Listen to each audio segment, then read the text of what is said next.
Let me take you through red flags that are now being raised of Pakistan having a nuclear weapon.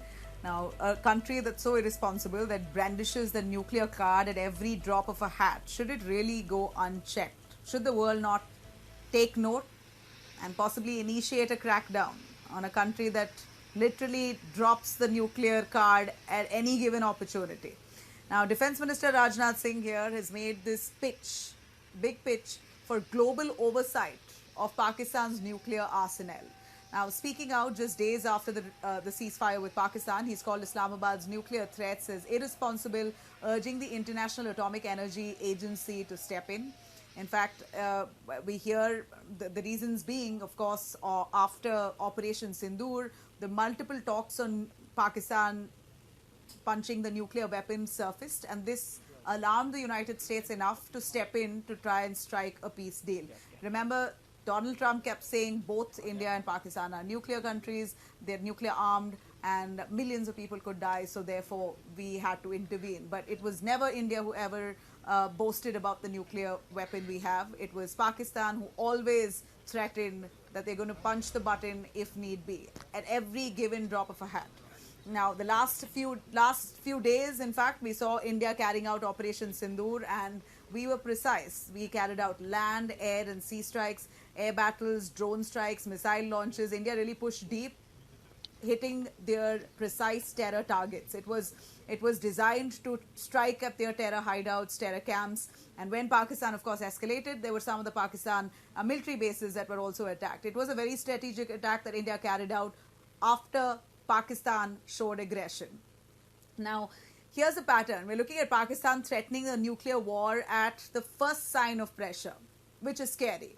Now, they had already brandished a nuclear threat that even before India carried out Operation Sindoor. So India, even much before they launched Operation Sindoor, India even spoke, Indus Water Treaty was discussed, it was set in abeyance, and that's when Pakistan flustered, spoke about it being a nuclear power, and they will use it if need be. So this is a country like Pakistan who's so irresponsible with a nuclear weapon, threatening a nuclear strike at any given opportunity without considering the repercussions of it. So should the world intervene? Questions being raised, of course, about why should Pakistan go unchecked, while the world at this point is really scrutinizing the conditions for Iran to become a nuclear power. Pakistan really at this point going fully unchecked? I'm going to take you through what Rajnath Singh, our defense minister, said. पूरी दुनिया ने देखा है कि कैसे गैर जिम्मेदाराना तरीके से पाकिस्तान द्वारा भारत को अनेक बार एटमी धमकियां दी गई हैं। आज श्रीनगर की धरती से मैं पूरी दुनिया के सामने यह सवाल उठाना चाहता हूं कि क्या ऐसे गैर जिम्मेदार और रोग नेशन के हाथों में परमाणु हथियार सुरक्षित हैं? मैं दुनिया के सामने यह सवाल खड़ा करना चाहता हूं। मैं मानता हूं कि पाकिस्तान के एटमी हथियारों को IAEA international atomic energy agency की निगरानी में लिया जाना चाहिए। There you have it. Let me quickly bring in our guest, Lieutenant General A.B. Shivane, joining us, former Director General. We also have Major General Sudhakar G, Defence and Strategy expert. Lieutenant General A.B. Shivane, your take on Pakistan brandishing the nuclear weapon at every opportunity they have. Any kind of pressure put on them, even before actually going through their conventional machinery, they say we have a nuclear weapon, you see what we'll do. And they're so irresponsible and crackheads, I will openly say this, that you never know what they're capable of. They are capable of something like that, as irresponsible, because they care less for their own citizens. We do. Should there be now global scrutiny on Pakistan owning a nuclear weapon?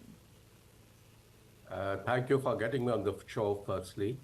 Let me first say that the instrument of deniability and fighting the proxy war under a nuclear umbrella is a typical Pakistani signature to curtail the war and its effects as such. So there is nothing new about it. They have been doing it. What has changed now is our message to them that we are not going to bite your nuclear bluff, And act of terror is equal to act of war is going to be commensurate without any such concern. But having said that, you must understand what the the Home Minister, the Raksha Mantri, the Defence Minister Rajnath, and the PM have been saying. Their statements have to be read in terms of the strategic messaging that is going not only to domestic but to the global community and to Pakistan. And I'd like to highlight this. Firstly, when you say security of Pakistan nuclear systems need to be under scrutiny, the message is Pakistan is not only a hub center of terrorism, but it is also an irresponsible state and a rogue state. Number two, when the PM says that we will not yield under a nuclear blackmail or a nuclear umbrella, the import of that is that please do not underestimate our response for our weakness. If you go ahead and come up again with terrorism, our response can be more escalatory. So what is the bluff that Pakistan plays up? The Pakistan has played up this bluff because they know they are conventionally inferior. So they wanted to, in the late 80s, they came up with the proxy war, death by 1,000 cuts by Zia, that policy to avoid a conventional war and to avoid when they realize that the conventional response can come and it can be overwhelming, they come up with the aspect of nuclear buff and tactical nuclear weapons so that they curtail the response. They don't realize, I'm afraid, they don't realize that it is not in their favor. The geography of Pakistan and its strategic depth is so weak that any massive response, preemptive or reactive, will destroy the country. So they must understand as such. We may have a no first use nuclear declared draft policy, which has been there since 1999, and then CC has approved in 2003, but it is a draft policy, and the threat of use has the flexibility of a massive response. We do not, as a nation, differentiate between tactical or what they call non-strategic nuclear weapons and nuclear weapons. For us, a nuclear weapon is a nuclear weapon, and it will be responded by a massive retaliation, which will virtually, because of geography and the resources available, a triad available to India as a nation, wipe out Pakistan. Whereas they, even if they strike with a high kiloton, it would be disastrous, but it will impact possibly a state. So let's remember, no, this is a nuclear bomb. No nuclear weapons have been used after World War II, Hiroshima and Nagasaki there. So this is a game played by Pakistan, which makes it a rogue nation, which puts it under global scrutiny, and also a strategic message by India that, friend, we are not going to bite this bait, and you will be hit hard if you so dare. Back to you.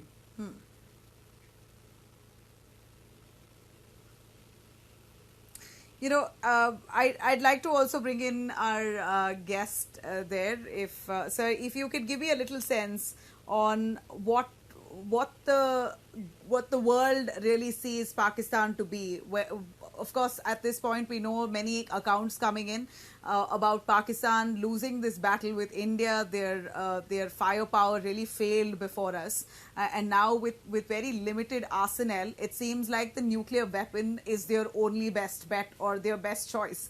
I would say worst choice, but for Pakistan, this is their best choice. But who's protecting Pakistan when it comes to actually owning this nuclear weapon with pride? There seems to be no condemnation coming in from countries like the United States. One would expect the world community to come together to slam Pakistan for brandishing this nuclear weaponry. Give us a little more about how the globe really views Pakistan today and their arsenal. Major General Sudhakarji. Oh, okay. Nabila, good afternoon. Yeah, good morning. Firstly, I'm sure you are aware where I'm speaking from, and compliments to the channel for having picked up the issue.